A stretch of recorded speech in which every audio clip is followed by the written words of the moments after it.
This movement is going to split the governing Conservative Party right down the middle if this carries on. We have strength. We need to stop begging. We need to be fair, and we can get a respectful relationship with Canada, and we can be our own country.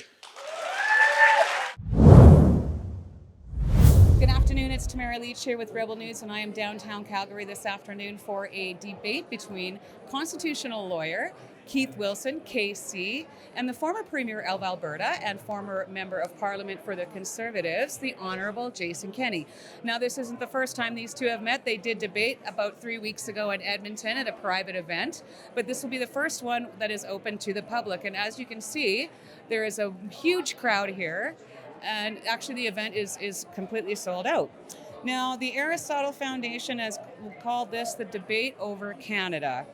And from their website, they say this will be an evening of rigorous debate and civil discourse between two leading voices who take opposing sides on one of the most consequential questions facing the country today. So let's wander around. We're going to talk to some of the attendees and see what they're hoping to take away from today's event. That I believe Alberta should become independent. Will my kids, will my grandkids, and will my neighbors be better off in an independent Alberta or by staying in Canada? And every time I run that calculation, I always come back to the same conclusion. What brings you down to the debate this afternoon? I traveled here from Medicine Hat to see Keith Wilson, and I know he's going to do a really good job. I've been following him for a few years now. Had an interest in Keith Wilson and certainly Jason Kenney, and my friend Randy said, we should come to this thing, so hence we're here. Yeah, and I wanted to hear the debate and see how it is. I have my own opinions about where I think Canada should be going, and certainly Alberta. Right. But everybody's entitled to a vote, and I think we want to know a little bit more about what's actually happening here. I love listening to Keith Wilson. He's calming effect. I agree with everything he says, and he presents it very calm and intelligently, and he just explains the whole cause. So I'm here for Keith Wilson. We're friends of Dennis Kalmas as well. Great. And so we've been following this, and we're big flag flying, those type of people. And what are you hoping to take away from tonight's event? Just to figure out what exactly is going on, because every day there seems to be something different in the news. So I would like to see Kenney speak. I'm not that familiar with him other than his name and what he's done. Yeah. And if you could predict who the victor may be this evening, who do you think is going to be the champion here tonight? Oh, definitely Keith Wilson.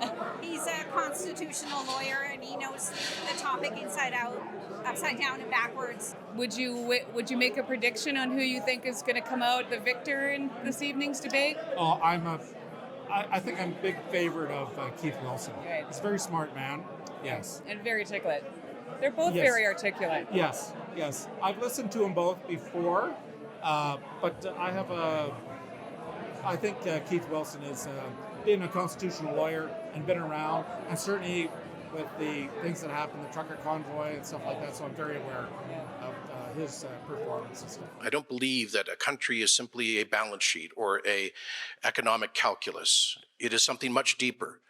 It is embedded in our citizenship as Canadians is a set of reciprocal loyalties. And I'm old-fashioned about believing in the old virtues like loyalty, like patriotism, like love of country, which means respecting those who have gone before us, who made sacrifices to build what we have inherited, and indeed a reciprocal obligation to pass those advantages on to future generations. And I'm here with the lovely lawyer, Eva Chipiak, this evening. Eva, what did you think of the debate tonight? Really interesting, of course. A little bit of emotion, which is great. Obviously, this is an issue that's so near and dear to so many people's hearts, and it's nice to hear people expressing their thoughts and concerns about it. Keith mentioned this many times, and for me, the thing I just can't get over is how much fear is being spewed. This is the end of any future for the Alberta oil and gas industry. And I just think, especially from somebody that was former premier here and an elected official, lead with confidence instead of fear. And it's just such an odd place that I see that conversation coming from. But Yes. I don't very much understand how you could. That's the talking point that you present and bring forward.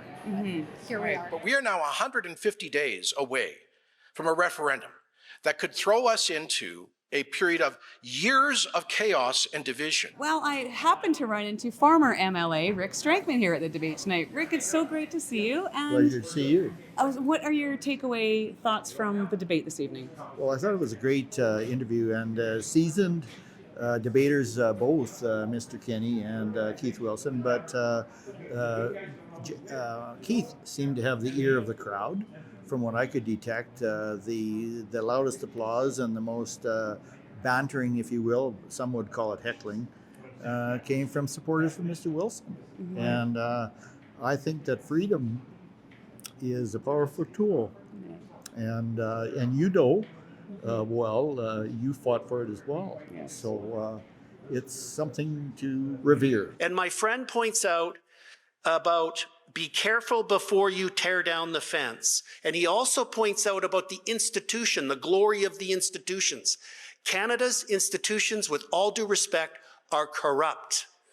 And we've all witnessed it. We've all witnessed it. And it's tragic and it's sad. And you know whose hearts bleed the most when they see it? The veterans.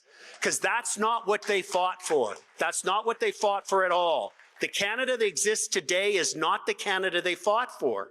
And the reality is, you know, bankruptcy in 1936, Alberta ain't going bankrupt. Ottawa is, we need to separate from them. When you're told to be careful about what you tear down that fence, the truth of the matter, the sad truth of the matter is that fence that Mr. Kenney describes is laying on the ground, rotting, and we need to build a new one for us. It was so great to see a packed auditorium in here tonight because this is a very important conversation. I'm very happy that there was people in the audience, you know, that sit on both sides of this fence because we, as they alluded to at the beginning, they need to have these types of conversations. We need to be able to have these kinds of conversations so that we can progress and move forward either way. Yes. Yeah, and in a civil society, that's important, you know, and you know, Mr. Kenney didn't have any plans. Keith was talking about various things going forward, but Mr. Kenney's arguments just reverted back to fear of change. We're fear we can't do this, we can't do that. Well, you know, 250 years ago, actually, Tamara and I'm going to be attending Washington for the 250. You know, like a number of years ago, and they started 25 years before their Declaration of Independence to form the greatest country in the world. I heard a big cheer for unilateral Declaration of Independence. The next day, Ottawa cancels your Canadian passport. Good luck getting to the United States. The next day, IATA no longer recognizes international flights out of Alberta. For example, one of the things he said is basically the day after the referendum, Alberta is going to fall apart and spiral out of control. Yeah. I mean, all the businesses were going to suddenly get up and leave. Yeah. He suggested that our passports will be immediately taken away and all the airports will shut down. Yeah. What's your response to that? It's laughable. Like, that doesn't actually happen. So a referendum is a voice of the people. Nothing changes legally. No passports on the next day expire. For somebody in Jason's position to say that to citizens is just completely disrespectful, in my view. You were in government. You were the premier of the province. You're there to govern people and listen to their voices. Don't import fear on them with things that don't even make any sense, too. Like, on what authority are you saying that your passport will be expired the next day? Right. That's nonsense. Exactly. Fight, fight, fight is what you heard. Now, hang on. I don't want you to applaud for this because let me put it in context. Why is it that a province with people that work as hard as we do in Alberta, that contribute and send so much to Ottawa every year, why is it when we are blessed with the third largest reserve of oil and gas in the world that we can safely deliver around the world, and equally important to the largest customer in the world right across our border, when we send all that money to Ottawa, the role we have in Confederation, why is it that we're always having to fight for things? Why are we always having to go and beg? It makes no sense. I'm certain if a Martian came down and you explained what was going on here, he'd go, don't you have line 9 that supplies most of the oil and gas to Ontario and Quebec? Yeah, and then the TMX to Vancouver. What are you doing? Why are you always on your knees begging? Why are you always in court? And when you're in court, because anybody got a plastic straw right now? Anybody got a plastic bag from Safeway? No, because Ottawa ignores the court rulings. They don't care. Keith laid it out quite nicely. I think Albertans are tired of fighting. We have the people, we have the resources, we have all these the talent, and I think Albertans are getting tired of fighting, and they want to move forward and be prosperous, and they just want to raise their families. Well, and Keith summarized it by saying that our potential future is worse than the risk of the unknown. And I think that's an important point, because former Premier Kenney talked about forming all this development, economic development, this and that. Oh, we're going to talk to the feds. Well, the more economic development we create, the more the feds are going to appreciate the equalization checks. They're going to appreciate the CPP checks. They're on the dole. They're on the take. There's no incentive for them to change. It's only in us. It's only we have to take the leadership. And you were there. You were on ground zero. And I know from my previous to you in the convoy and us going to jail for our rights. And it's so basic when you look at it. It's not about glamour or whatever. It's so plain, really, when you distill it all down. You're doing the right thing. And the greatest country of the world, in my point of view, is founded on those principles. And we should never shirk that. Yeah, agreed. I agree. Yeah, nobody is coming to save us, and I think we all and it's the Albertan way, right? I mean, you say, when the going gets tough, the tough get going. Yeah. And it's not just the energy industry too, it's all these ideological laws that are really affecting people, like MAID, gun culture, in Alberta is different than what Canada is imposing.